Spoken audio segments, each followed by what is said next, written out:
تاریخی واقعات اس لیے ذکر کیے جاتے ہیں کہ اس سے ہم سبق حاصل کریں اور ہر دور میں وہاں سے ہم رہنمائی اور روشنی حاصل کرتے رہیں۔ تو یہ غزوہ بدر اور یوم الفرقان کے اندر کیا اسباق ہیں، کیا پیغامات ہیں، ان میں سے چند پہلوؤں کی طرف آج کی گفتگو میں مختصراً اشارہ کرنے کی کوشش کرتا ہوں۔ نمبر 1،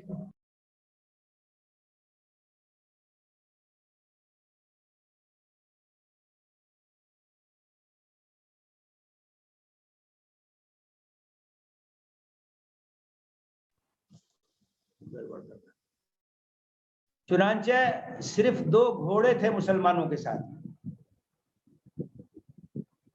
اور اونٹ بھی کم تھے۔ مسلمانوں کی تعداد 300 سے کچھ زیادہ تھی اور صورتحال یہ تھی کہ ایک اونٹ پر 3 آدمی باری باری سواری کرتے تھے۔ اب اس میں ہمیں ایک چیز یہ ملتی ہے کہ نبی صلی اللہ علیہ وسلم نے اپنے آپ کو الگ نہیں کیا، بلکہ آپ بھی اسی طریقے سے 2 آدمیوں کے ساتھ ایک اونٹ پہ باری باری سواری کر رہے تھے۔ آپ کے جو ساتھ تھے وہ ایک تو حضرت علی بن ابی طالب تھے اور دوسرے ابو لبابہ رضی اللہ تعالیٰ عنہ تھے۔